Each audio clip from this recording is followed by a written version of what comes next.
দেখো কালকে যে পনিরটা আমি এই যে শিল চাপা দিয়ে রেখেছিলাম, এখন সকালবেলা ঘুম থেকে উঠেই আগেই দেখতে চলে আসলাম পনিরটা আমার কেমন হলো। ঘুম থেকে উঠেই নয়, বাসি ঘর বারান্দা কিন্তু আমার ঝাড় দেওয়া হয়ে গেছে। তারপর ফ্রেশ হয়ে নিয়েছি আর রাইস কুকারে ভাতটাও বসিয়ে দিয়েছি। তারপর এই যে পনিরটা এখন তুলে নিচ্ছি। আর এখন খুলবো না, যখন খুলবো তোমাদের সামনেই কিন্তু আমি খুলবো, কারণ তাড়াহুড়ো করে আমাকে রান্নাটাও করতে হবে। ওর বাবা খেয়ে কাজে চলে যাবে, আর রোহিত রোহান দুজনেই কিন্তু স্কুলে যাবে। তাই দেখো এই যে রাইস কুকারে করেই কিন্তু আমি ডিমটা আগে সিদ্ধ করে নিয়েছি, আর তারপরে রাইস কুকারে ভাতটা বসিয়ে দিয়েছি। আর এই যে রান্না করছি এখন হাঁসের ডিম, 6টা ডিম এখন রান্না করে নেব। আর সব সময় গোটা ডিমই কিন্তু আমি রান্না করি, কিন্তু আগের দিন যে কেটে কেটে দিয়ে ডিমটা আমি রান্না করলাম, ওই ডিমটাই না, ডিমের ঝোলটা খেতে খুব সুন্দর হয়েছিল। তাই আমি এই যে আজকেও ডিমটা কেটে নিলাম, 2 পিস করে সবাইকে দিয়ে দেব। আর তারপর চিচিঙ্গা ভাজি করব, সেটাও কিন্তু কেটে নিয়েছি। আর এই যে তরকারিটাও কিন্তু আমি বসিয়ে দিয়েছি। আলুগুলো মশলা আগে একটু কষিয়ে তারপর আলুগুলো দিয়ে দিয়েছি। আর এই যে এখন একটু ভালো করে কষিয়ে নিয়ে তারপর ঝোল দিয়ে দেব। আর ডিমটা যেহেতু আমি কেটে রেখেছি, তাই নামানোর একটু আগেই কিন্তু ডিম দেব, আর তারপর গরম মশলা গুঁড়ো দিয়ে নামিয়ে নেব। আর হ্যাঁ, ইন্টুটা তো আজকে দেওয়াই হলো না। শুভ সকাল বন্ধুরা, কেমন আছো সবাই? আশা করি যে যেখান থেকে আমার ভিডিওটি দেখছো সবাই খুব ভালো আছো, আর আমরাও কিন্তু ভালো আছি। আর আজকে সোমবার, আর এখন বাজে সকাল 7টা। আমি সুপ্রিয়া, আমার আরও একটি নতুন ব্লগে তোমাদের সবাইকে স্বাগত জানাই। আর তোমরা আমার ভিডিওটি স্কিপ না করে আমার সঙ্গে থাকো আর দেখতে থাকো। আশা করি তোমাদের একটু হলেও ভালো লাগবে। এই দেখো, কালকে কিন্তু বাজার থেকে এই লঙ্কাগুলোই এনেছিল মা। এই লঙ্কাগুলোর বোট ছাড়িয়ে এই পলিথিনে করেই কিন্তু রেখে দিয়েছিল, তাই আমি এখন বের করে এই বক্সে করে আমি ফ্রিজে রেখে দেব।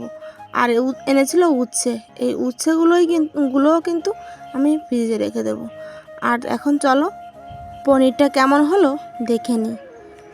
এই দেখো, খুব সুন্দরভাবে কিন্তু পনিরটা আমার সেট হয়ে গেছে। সারা রাত আমি এভাবেই রেখে দিয়েছিলাম, আর এখন এই যে তোমাদের সামনে খুলে নিলাম।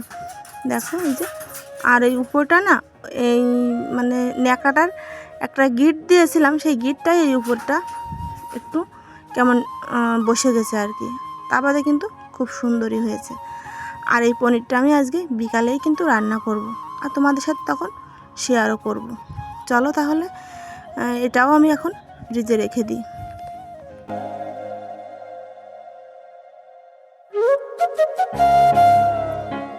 সব কিছু ফ্রিজে রেখে আসলাম, আর এদিকে কিন্তু আমার তরকারিটাও ফুটে গেছে।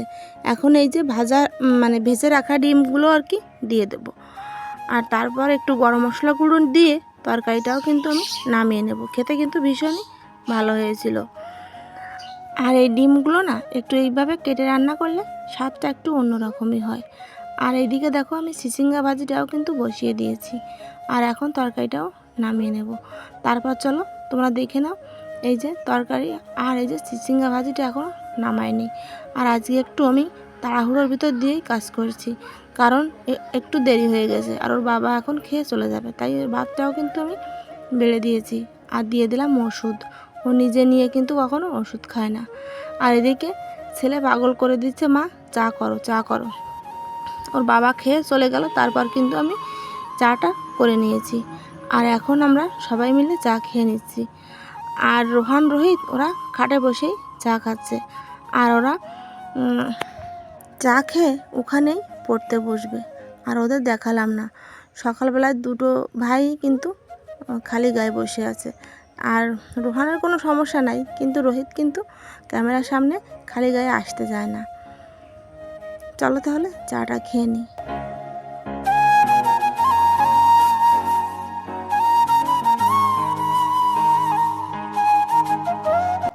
আর আজকে না কি জানো বন্ধুরা, সকালে যখন ঘুম থেকে উঠেছি তখন থেকেই কিন্তু আমার মাথায় যন্ত্রণা করছে।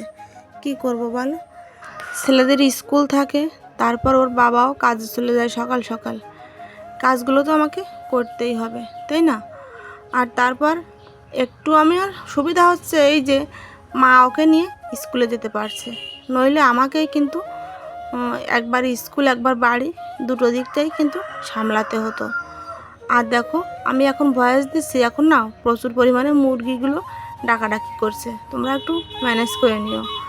এদিকে গাড়ি, এদিকে মুরগি, মানে মনে হচ্ছে এরা কেউ কিন্তু আমার ভালো চায় না, এটাই আমার কাছে মনে হয়। আর যদি বাইরে যাই তাহলে পাখিরাও কিন্তু এমন করে ডাকাডাকি করে। কী আর করি বলো, এইভাবেই আমাকে কাজগুলো সারতে হবে। আর তোমরা একটু ম্যানেজ করে নিও, তাহলেই হবে। আর তারপর দেখো এই ব্যাগ ভর্তি সবজি কোথা থেকে আসলো, তাই না?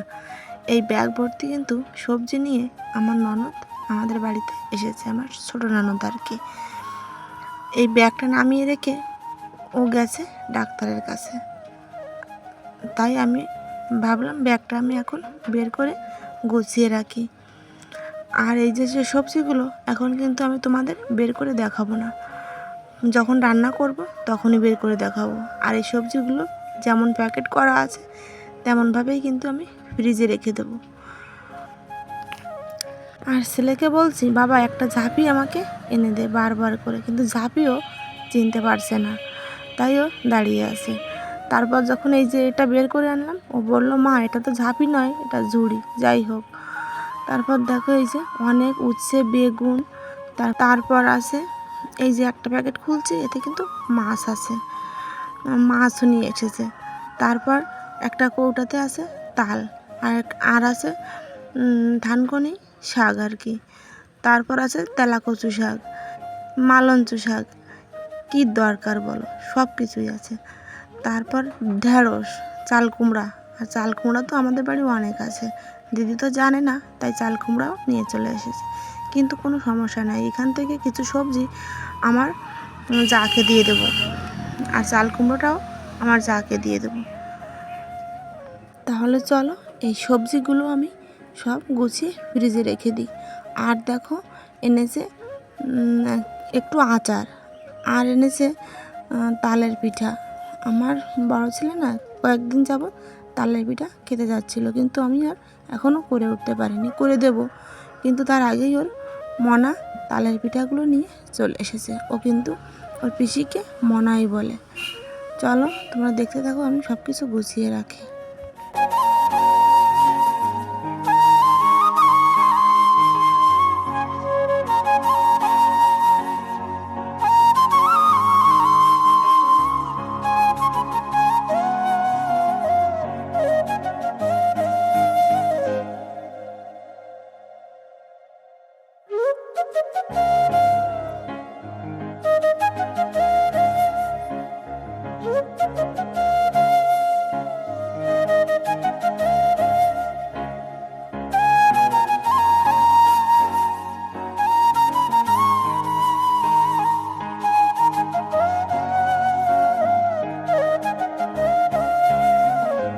আর এই যে আচারটা, এটা কিন্তু মানে আমের আচার হয়তো, আমি বুঝতে পারছি না।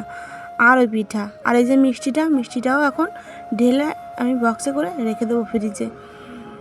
এগুলো তোমাদের একটু খুলে দেখালাম। আর তারপর তাড়াতাড়ি করে আমি উঠানটা ঝাড় দিয়ে নিচ্ছি, কারণ অনেকটাই কিন্তু বেলা হয়ে গেছে। আর দিদি ডাক্তার থেকে এসে যদি দেখে যে আমি এখনও স্নান করিনি, খাইনি, দিদিও কিন্তু না খেয়ে আমার জন্য বসে থাকবে। আর দিদি কিন্তু খুব ভোরবেলায় আমাদের বাড়িতে এসেছে, তখন 7টা বাজে। ব্যাগটা রেখে উনি ডাক্তারের কাছে চলে গেছে আর কি, তাই তাড়াতাড়ি করে আমি উঠোনটা ঝাড় দিয়ে নিচ্ছি, যাতে দিদি আসলে একসঙ্গে আমরা খেয়ে নেব। তাহলে চলো উঠোনটা তাড়াতাড়ি করে ঝাড় দিয়ে নিই। আর আমার কিন্তু এখনও মাথা যন্ত্রণা করেই যাচ্ছে। সকালবেলা চা বিস্কুট খেয়ে আমি একটা প্যারাসিটামল খেয়ে নিয়েছি, কিন্তু আমার মাথা যন্ত্রণা কমেনি। নিজের সব কষ্ট চেপে রেখে আমি কিন্তু সংসারের দায়িত্বটা সারাদিনই পালন করে গেলাম। কী আর করি বলো, সংসারের দায়িত্ব তো আমাদের পালন করতেই হবে। আর কেউ বাড়িতে আসলে আমি তো এখন আর শুয়ে থাকতে পারি না, তাই না? অনেক দিন পরই দিদি আসলো, আর এখন যদি আমি শুয়ে থাকি তাহলে কেমন লাগে বলো? তারপর দেখো আমি কিন্তু রান্নাটাও করে নিয়েছি, পনিরগুলো কেটে মশলাপাতি বেটে সব কিছু গুছিয়ে রান্নাটাও করে নিয়েছি। আর আজকে না বেশি ভিডিও তোমাদের সাথে শেয়ার করতে পারিনি, কারণ সারাদিন দিদির সঙ্গেই ছিলাম। আর দিদি না ক্যামেরার সামনে আসতে চায় না আর কি, তাই তোমাদের দেখাতে পারিনি।